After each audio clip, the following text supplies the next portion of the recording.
नमस्कार, देशोन्नती संपादकीयमध्ये मी ऐश्वर्या शिंदे आपलं स्वागत करते।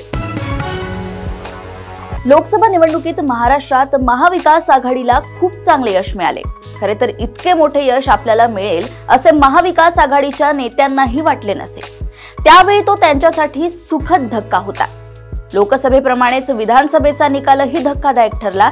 फक्त यावेळी धक्क्याचे परिणाम केंद्राविरुद्ध बाजूला होते। लोकसभेत सुखावलेली महाविकास आघाडी विधानसभा निकालाने पार गारठली आहे।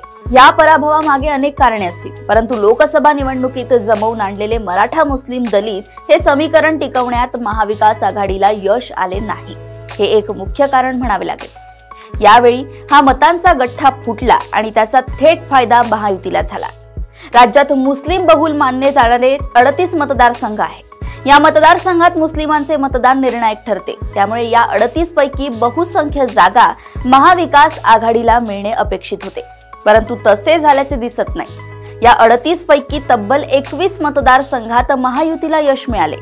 त्यातही 14 जागी वोट जिहादला धर्मयुद्धाने प्रत्युत्तर देण्याची घोषणा करणाऱ्या भाजपाला विजय मिळाला। राहुल गांधींनी प्रत्येक प्रचार सभेत संविधानाची पुस्तिका हाती घेऊन भाजप संविधान बदलू पाहत आहे असा प्रचार केला, परंतु संविधानाबाबतीत अतिशय संवेदनशील असलेल्या अनुसूचित जातींच्या मतदारसंघातही हा प्रचार कुचकामी ठरला।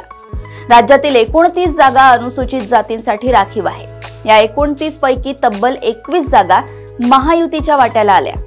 याचा अर्थ मुस्लिम मतदारांचे जसे विभाजन झाले तसेच अनुसूचित जातींच्या मतांचेही विभाजन झाले।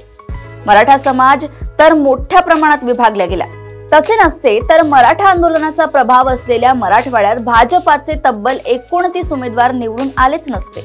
एकूण काय तर लोकसभा निवडणुकीत महाविकास आघाडीच्या बाजूने उभा झालेला एक मोठा मतगठ्ठा या निवडणुकीत फुटला। त्याचा थेट आणि तो देखील प्रचंड असा फायदा महायुतीला झाला। परिणामी तितकेच मोठे नुकसान महाविकास आघाडीचे झाले। अशाच राजकीय घडामोडी व अपडेट सोबत पुन्हा भेटूया देशोन्नती संपादकीयमध्ये। बघत रहा देशोन्नती। नमस्कार। ठळक घडामोडींसाठी देशोन्नती न्यूज चॅनलला सबस्क्राइब करा आणि बेल आयकॉन प्रेस करा।